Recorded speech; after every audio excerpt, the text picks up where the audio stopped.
Crow Call by Newbery Medal winner Lois Lowry, illustrated by Bagram Ibatuline.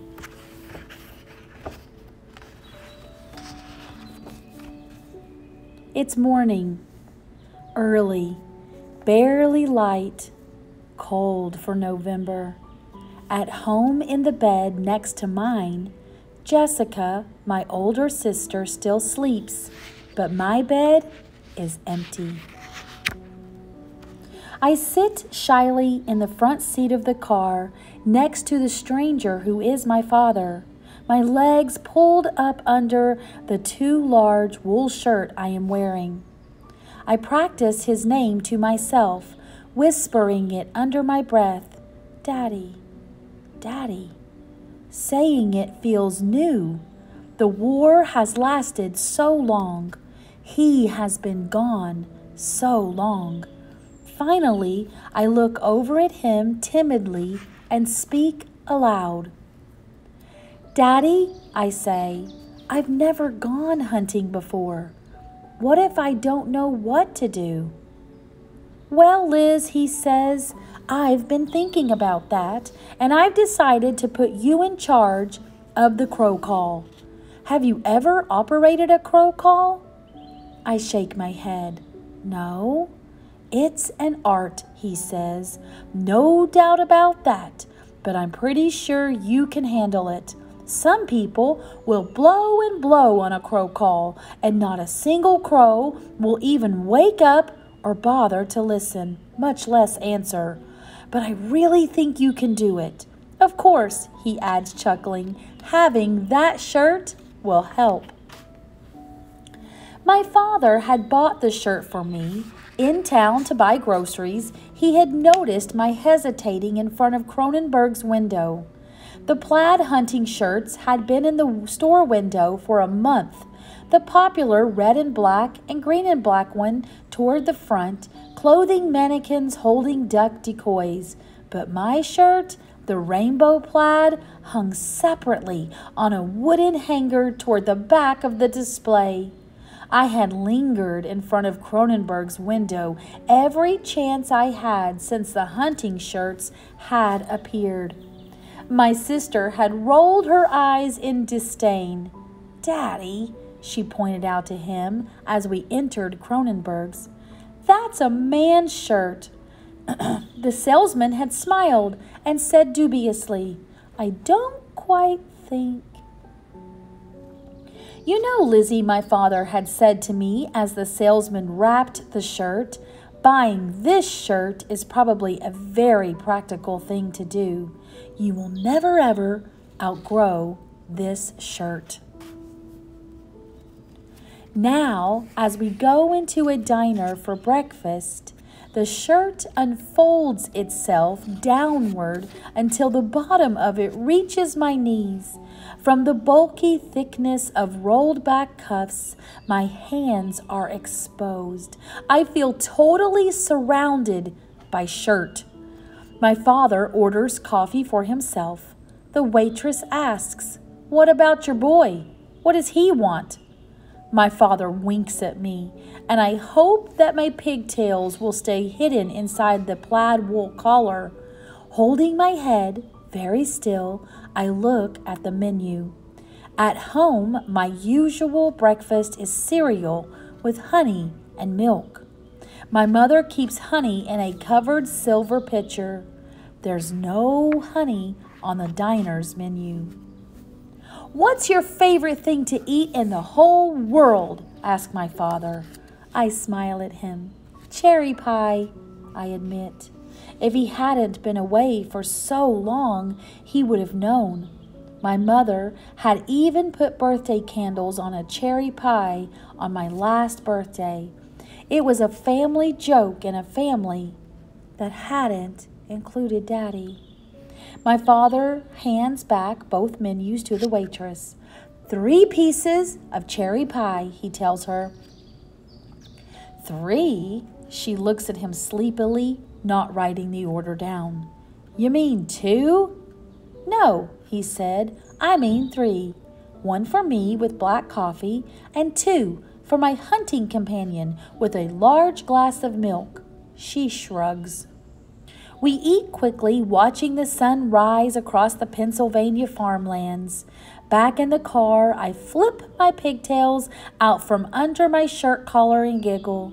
"Hey, boy," my father says to me in an imitation of the groggy waitress's voice.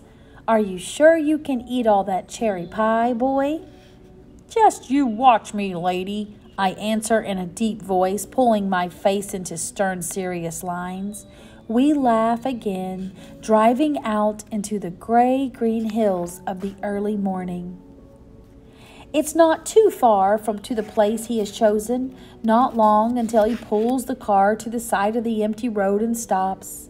Grass, frozen after its summer softness, crunches under our feet. The air is sharp and supremely clear, free from the floating pollens of summer, and our words seem etched and breakable on the brittle stillness.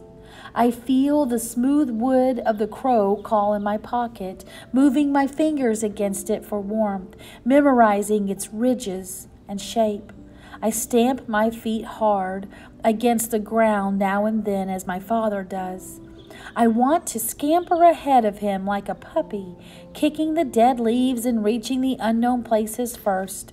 But there is an uneasy feeling along the edge of my back at the thought of walking in front of someone who is a hunter.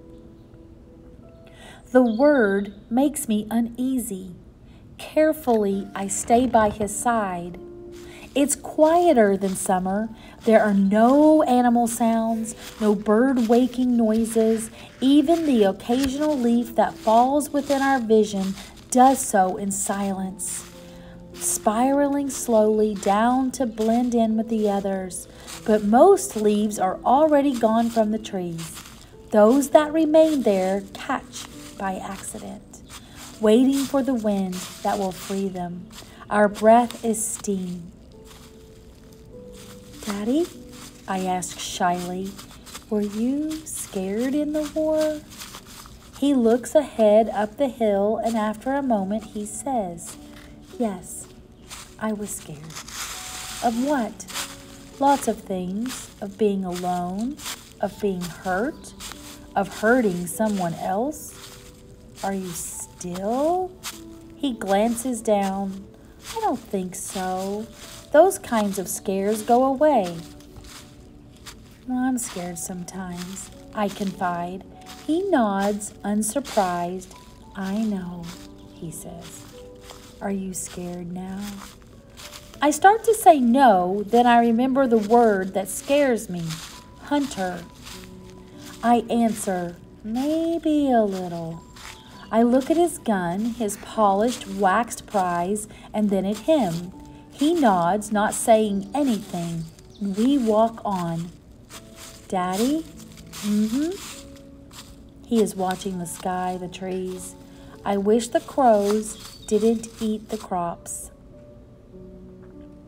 "They don't know any better," he says. "Even people do bad things without meaning to." "Yes, but..." I pause, and then I say what I'd been thinking. "They might have babies to take care of." "Baby crows." "Not now, Liz. Not this time of year," he says. "By now their babies are grown. It's a strange thing, but by now they don't even know who their babies are." He puts his free arm over my shoulders for a moment.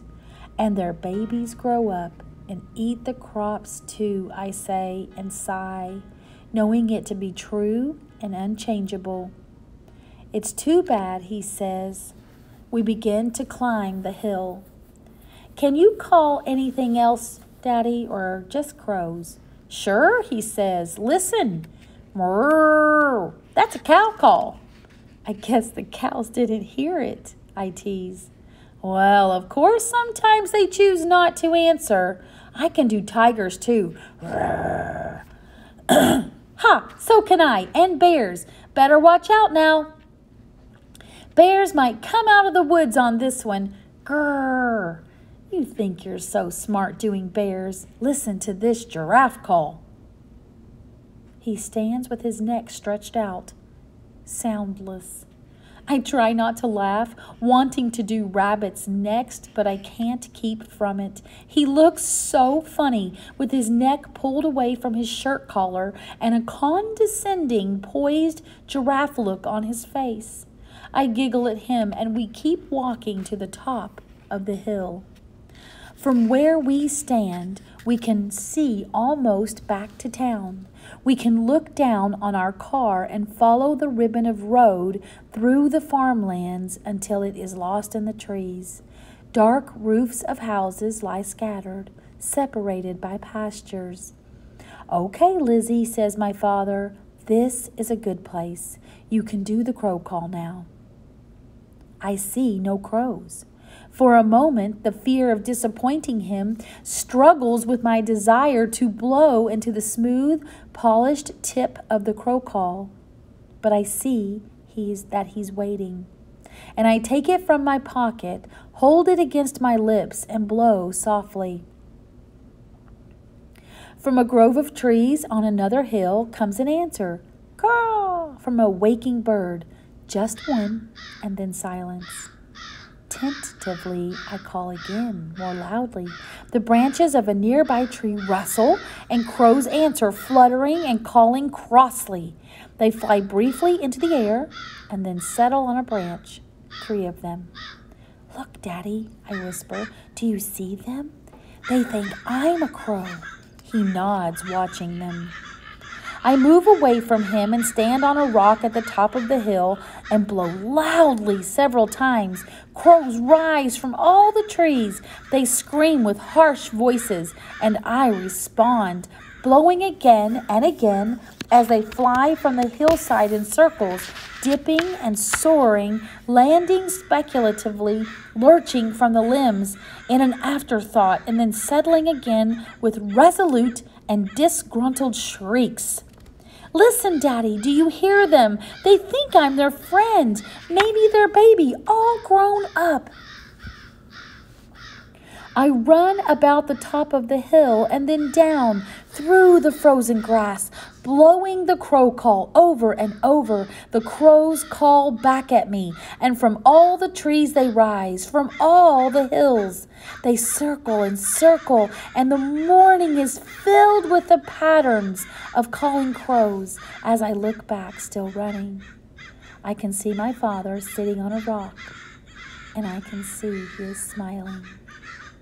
My crow calling comes in shorter and shorter spurts as I become breathless. Finally, I stop and stand laughing at the foot of the hill, and the noise from the crows subsides as they circle and settle back in the trees. They are waiting for me. My father comes down the hill to meet me coming up. He carries his gun carefully, and though I am grateful to him for not using it, I feel that there is no need to say thank you.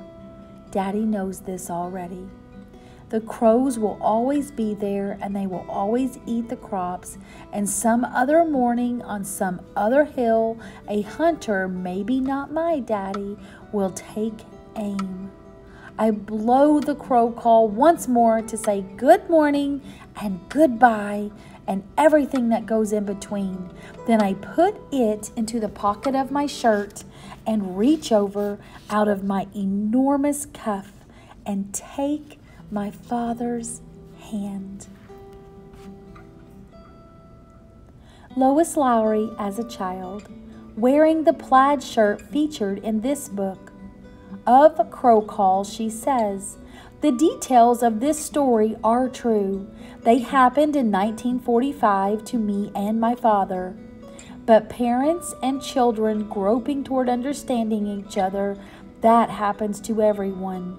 And so this story is not really just my story, but everyone's."